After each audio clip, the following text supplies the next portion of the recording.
নিয়ে নির্বাচন কমিশনকে সতর্ক করলেন কংগ্রেসের লোকসভার দলনেতা অধীর চৌধুরী। ईवीएम और वीवीपैट इस तरीके से इस्तेमाल होना चाहिए कि लोगों के मन में कभी शंका ना पैदा हो कि मेरा वोट मेरा मन का माफिक हुआ या नहीं। ईवीएम को लेकर काफी शंका पैदा हो चुके हैं आम लोगों के बीच, तो इसलिए विपक्ष की पार्टी की तरफ से हमारे चुनाव आयोग से जरूर हमारी मांग रहेगी, हमारी तरफ से ज्ञापन होगी कि हम क्या क्या चाहते हैं। चुनाव आयोग निष्पक्ष तरीके से चुनाव को समापन करे, ये हमारा चुनाव आयोग से उम्मीद रहेगी। राज्यपाल सीवी आनंद बोस তিনি বলছেন, ভোটের প্রথম দিন থেকেই ময়দানে থাকব, হিংসা এবং দুর্নীতি রোখাই আমার প্রাথমিক লক্ষ্য। রক্ত দিয়ে রাজনৈতিক হোলি বাংলায় আর হতে দেওয়া যাবে না।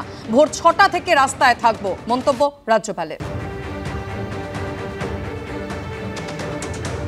I will be in the field right from day one of the election.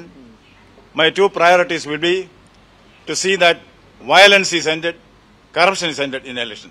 That I will do to the best of my ability. I will be on the road at 6 a.m. before others wake up. I will be acting as part of the Jan Rajbhavan or mobile Rajbhavan. I will be available with the people.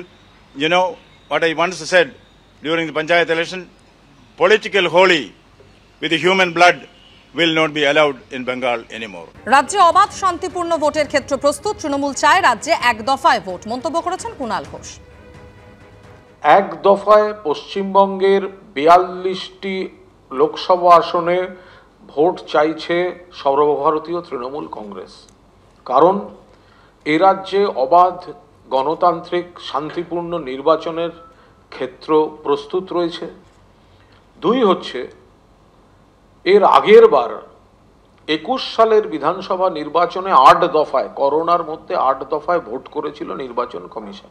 Trinamool কংগ্রেসই তো বিজয়ী হয়েছে। তার কারণ এই ক দফায় হচ্ছে কি হচ্ছে এগুলো সব পরের কথা, মানুষের সঙ্গে সংযোগ আছে না নেই, মানুষ চাইছেন কি চাইছেন না।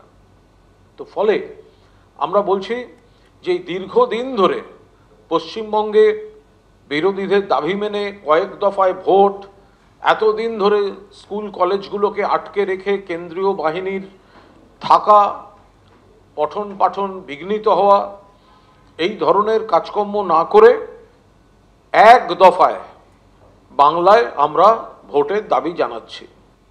অর্থাৎ রাজ্যের শাসক দল যখন বারবার বলছে যে রাজ্যে শান্তিপূর্ণ ভোট করানোর পরিস্থিতি রয়েছে, তখনই বিরোধীরা বারবার সরব হচ্ছেন।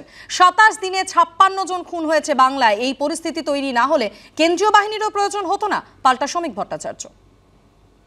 ২৭ দিনে ৫৬ জনকে খুন করেছিলেন, ভুলে গেছেন? সব সময় হিসাব হবে, বন্দুকের বদলা বন্দুক দিয়ে নয়, আইনি বিচার হবে। এই পরিস্থিতি যদি তৈরি না হতো তাহলে আজকে কেন্দ্রীয় বাহিনীরও প্রয়োজন হতো না।